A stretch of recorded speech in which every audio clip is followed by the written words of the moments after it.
উত্তৰ পূৰ্বাঞ্চলৰ দুৰ্যোগ ব্যৱস্থাপনা আৰু পৰিৱেশ নিৰীক্ষণৰ বাবে integrated command and control centre উদ্বোধন প্ৰধানমন্ত্ৰী নৰেন্দ্ৰ মোদী গুৱাহাটীত উদ্বোধন উত্তৰ পূব দক্ষতা কেন্দ্ৰৰ অসমতো দক্ষ মানৱ সম্পদ গঢ় দিয়াৰ প্ৰচেষ্টা চৰকাৰে অব্যাহত ৰাখিছে বুলি মুখ্যমন্ত্ৰী সৰ্বানন্দ সোণোৱালৰ মন্তব্য আজি ৰাঁচীত ভাৰত আৰু অষ্ট্ৰেলিয়াৰ মাজত চলিত এদিনীয়া ক্ৰিকেট শৃংখলাৰ তৃতীয়খন খেল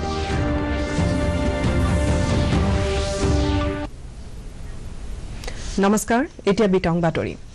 পাৰিপাৰ্শ্বিকভাৱে স্পৰ্শকাতৰ উত্তৰ পূৰ্বাঞ্চলত দুৰ্যোগ ব্যৱস্থাপনা আৰু পৰিৱেশ নিৰীক্ষণ প্ৰক্ৰিয়াৰ জৰিয়তে চৰকাৰ আৰু নাগৰিকসকলক প্ৰয়োজনীয় তথ্য সংগ্ৰহ কৰাত সহায় কৰাৰ লক্ষ্যৰে প্ৰধানমন্ত্ৰী নৰেন্দ্ৰ মোদীয়ে কালি উত্তৰ পূৰ্বাঞ্চলৰ বাবে integrated command and control centre উদ্বোধন কৰে ভিডিঅ' কনফাৰেন্সিং ব্যৱস্থাৰ মাধ্যমেৰে ছিক্কিমৰ গেংটক নামচি অৰুণাচল প্ৰদেশৰ ইটানগৰ আৰু পাঁচিঘাট আগৰতলাৰ ত্ৰিপুৰাত integrated command and control centre উদ্বোধন কৰি প্ৰধানমন্ত্ৰীয়ে কয় যে দক্ষ মানৱ সম্পদেৰে পূৰ্ণ উত্তৰ পূৰ্বাঞ্চলৰ নগৰসমূহত সমগ্ৰ অঞ্চলটোৰ উন্নয়ন কেন্দ্ৰত পৰিণত হোৱাৰ সম্পূৰ্ণ সম্ভাৱনা আছে স্মাৰ্ট চিটি মিছনৰ জৰিয়তে মহানগৰসমূহে নিজৰ সম্ভাৱনাসমূহ চিনাক্ত কৰি ৰাজহুৱা আলাপ আলোচনাৰ যোগেদি প্ৰত্যাহ্বানসমূহৰ সমাধান কৰিব পাৰিব বুলি প্ৰধানমন্ত্ৰী নৰেন্দ্ৰ মোদীয়ে মত প্ৰকাশ কৰিছে will give real time information to citizens and government friends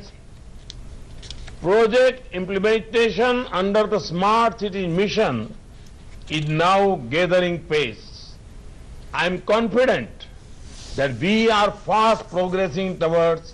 urban transformation of our northeastern cities. This will improve quality of life and boost economic development of the region.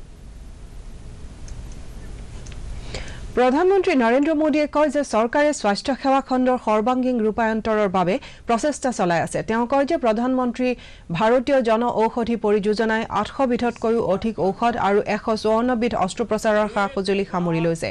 কালি জন ঔষধি দিৱস উপলক্ষে প্ৰধানমন্ত্ৰীয়ে ভিডিঅ' কনফাৰেন্সৰ জৰিয়তে দেশৰ 5000তকৈও অধিক ঠাইত এই আঁচনিৰ অধীনত উপকৃত হোৱা লোকসকলৰ লগত মত বিনিময় কৰি এই আঁচনিয়ে জনসাধাৰণক কৰ্মসংস্থাপনৰ সুযোগ দিছে বুলি প্ৰধানমন্ত্ৰীয়ে মত প্ৰকাশ কৰে और हमारे सामान्य परिवार के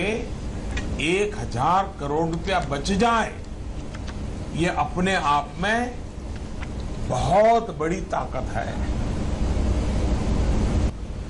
आजादी के 65 वर्षों में सिर्फ 7 एम्स बने थे बीते 5 वर्ष में ही हमने 15 एम्स या तो बन चुके हैं या फिर बनने की प्रक्रिया तेज गति से आगे बढ़ रही है इसी तरह প্ৰধানমন্ত্ৰী নৰেন্দ্ৰ মোদীৰ স্কিল ইণ্ডিয়াৰ লক্ষ্য অনুসৰণ কৰি অসমতো দক্ষ মানৱ সম্পদ গঢ় দিয়াৰ প্ৰচেষ্টা চৰকাৰে অব্যাহত ৰাখিছে ৰাজ্যৰ যুৱক যুৱতীসকলক দক্ষ আৰু কুশলী কৰি গঢ় দিয়াৰ লক্ষ্যৰে কালি গুৱাহাটীৰ গড়চুকত উত্তৰ পূৰ্বাঞ্চল দক্ষতা কেন্দ্ৰৰ আধাৰশিলা স্থাপন কৰি দিয়া ভাষণত মুখ্যমন্ত্ৰী সৰ্বানন্দ সোণোৱালে এই কথা প্ৰকাশ কৰিছে ছিংগাপুৰৰ ITE এডুকেশ্যন সাৰ্ভিচৰ সহযোগত স্থাপন কৰা এই কেন্দ্ৰটোৱে 4টা বিভিন্ন বিষয়ত প্ৰশিক্ষণ প্ৰদান কৰিব কালি এই উপলক্ষে আয়োজিত সভাত দিয়া ভাষণত মুখ্যমন্ত্ৰীয়ে কয় যে অনাগত সময়ত তৈল খণ্ডকে ধৰি বিভিন্ন খণ্ডত ৰাজ্যখনত কমেও 25 লাখ দক্ষতা সম্পন্ন কৰ্মীৰ প্ৰয়োজন হোৱাৰ পৰিপ্ৰেক্ষিতত ৰাজ্য চৰকাৰে এই ক্ষেত্ৰত দ্ৰুত বিকাশৰ আঁচনি লৈছে এনে আঁচনিৰ অংশৰূপে মংগলদৈক দক্ষতা নগৰী হিচাপে গঢ়ি তোলাৰ পৰিকল্পনা কৰা হৈছে বুলি মুখ্যমন্ত্ৰীয়ে প্ৰকাশ কৰে আৰু আমাক বিভিন্ন সময়ত মাননীয় প্ৰধানমন্ত্ৰী ডাঙৰীয়াই যেতিয়া লগ পাইছিল তেতিয়াই সদায় এই প্ৰশ্ন কৰিছিল যে তোমালোকে স্কিল ইণ্ডিয়া এই কাৰ্যসূচীৰ ক্ষেত্ৰত তোমালোকে কি কি পদক্ষেপ অসমৰ বুকুত গ্ৰহণ কৰিছে কাৰণ ভাৰতবৰ্ষক পৃথিৱীৰ বুকুত ইয়াংগেষ্ট নেশ্যন বুলি অভিহিত কৰা হয় because of the having large number of youth below 35 years of age it is more than 86 crores out of 130 crores population that is why India মুখ্যমন্ত্ৰী সৰ্বানন্দ সোণোৱালে কালি গুৱাহাটীৰ গোপীনাথ নগৰত উত্তৰ পূৰ্বাঞ্চল বধিৰ মহাবিদ্যালয়ৰ নতুন ভৱনৰ আধাৰশিলা স্থাপন কৰে এই উপলক্ষে সমাজ কল্যাণ বিভাগ আৰু অসম বধিৰ সন্থাৰ উদ্যোগত অনুষ্ঠিত সভাত ভাষণ দিয়াত এই মহাবিদ্যালয়খনে বধিৰসকলৰ উচ্চ শিক্ষা আহৰণৰ ক্ষেত্ৰত অগ্ৰণী ভূমিকা পালন কৰিব বুলি মুখ্যমন্ত্ৰীয়ে আশা প্ৰকাশ কৰে তেওঁ কয় যে অকল অসমেই নহয় উত্তৰ পূৰ্বাঞ্চলৰ ছাত্ৰ-ছাত্ৰীসকলেও এই মহাবিদ্যালয়ত উন্নত মানৰ শিক্ষা আহৰণ কৰিব পাৰিব তেওঁ কয় যে সম উন্নয়নৰে আগুৱাই নিলে দিব্যাংগসকলেও দেশ বিদেশৰ পৰা সন্মান বুটলিবলৈ সক্ষম হ'ব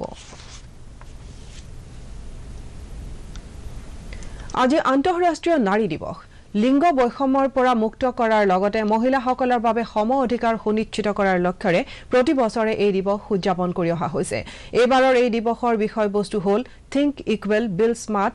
ইনোভেট ফৰ চেঞ্জ এই দিৱস উপলক্ষে দেশৰ বিভিন্ন ঠাইৰ লগতে অসমতো মহিলাৰ বিৰুদ্ধে সংঘটিত হৈ থকা অপৰাধমূলক কাৰ্যকলাপ ৰোধ কৰাৰ লগতে মহিলা সবলীকৰণৰ লক্ষ্যৰে ভালেমান কাৰ্যসূচী গ্ৰহণ কৰা হৈছে ৰাষ্ট্ৰপতি ৰামনাথ কোবিন্দে আজি নতুন দিল্লীত 2018 বৰ্ষৰ অসামৰিক সন্মান নাৰী শক্তি পুৰস্কাৰ প্ৰদান কৰিব এই বছৰ এই পুৰস্কাৰৰ বাবে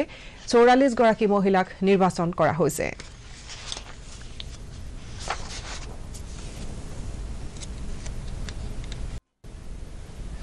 ভাৰত আৰু অষ্ট্ৰেলিয়াৰ মাজৰ 5খনীয়া এদিনীয়া ক্ৰিকেট শৃংখলাৰ তৃতীয়খন খেল আজি ৰাঁচীত অনুষ্ঠিত হ'ব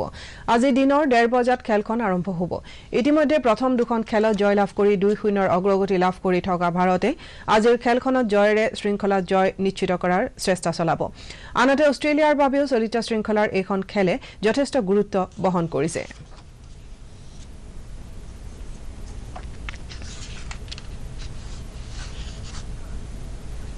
কোকৰাঝাৰ জিলা স্বাস্থ্য সমিতিয়ে কালি জিলাখনৰ হিয়ালমাৰী বিদ্যালয় খেলপথাৰত এখন বহুমুখী স্বাস্থ্য মেলাৰ আয়োজন কৰে এই স্বাস্থ্য মেলাত 1000ৰো অধিক ৰোগীক বিনামূলীয়া চিকিৎসা আৰু ঔষধ প্ৰদান কৰা হয় কোকৰাঝাৰ পশ্চিম সমষ্টিৰ বিধায়ক ৰবিৰাম ব্ৰহ্মই এই মেলা উদ্বোধন কৰে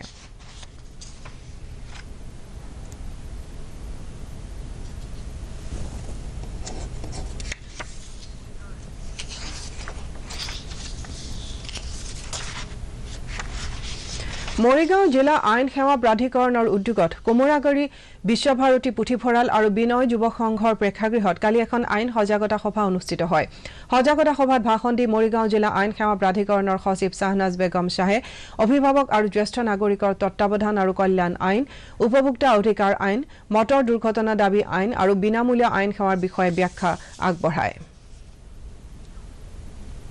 মুখ্যমন্ত্ৰী সৰ্বানন্দ সোণোৱালে কালি গুৱাহাটীৰ অসম প্ৰশাসনীয় পদাধিকাৰী মহাবিদ্যালয়ত আয়োজিত এটা অনুষ্ঠানত কেন্দ্ৰীয় লোকসেৱা আয়োগৰ প্ৰাৰম্ভিক পৰীক্ষাত উত্তীৰ্ণ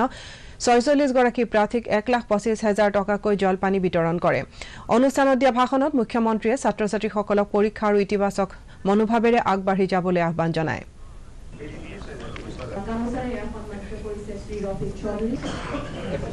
এবাৰ 2018 সমাগত লোকসভা নিৰ্বাচনৰ পৰিপ্ৰেক্ষিতত জনসাধাৰণক সজাগ আৰু সক্ৰিয় কৰি তোলাৰ লক্ষ্যৰে কালি ডিব্ৰুগড়ৰ আমোলাপট্টি নাট্য মন্দিৰ প্ৰেক্ষাগৃহত এখন গণ অভিৱৰ্তন অনুষ্ঠিত হয় এই অনুষ্ঠানত সাংবাদিক হাইদৰ হুছেইন মনজিত মহন্তৰ লগতে কেইবাটাও সংগঠনৰ নেতৃবৰ্গই অংশগ্ৰহণ কৰে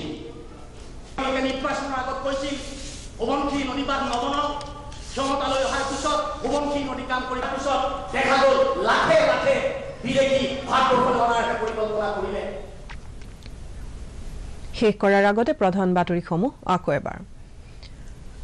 উত্তৰ পূৰ্বাঞ্চলত দুৰ্যোগ ব্যৱস্থাপনা আৰু পৰিৱেশ নিৰীক্ষণৰ বাবে integrated command and control centre উদ্বোধন প্ৰধানমন্ত্ৰী নৰেন্দ্ৰ মোদী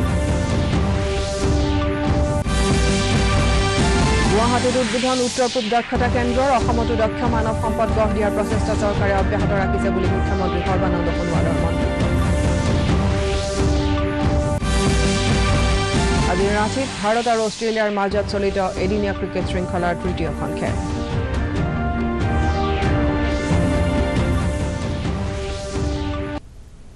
এতিয়াৰ বাতৰি ইমানেই নমস্কাৰ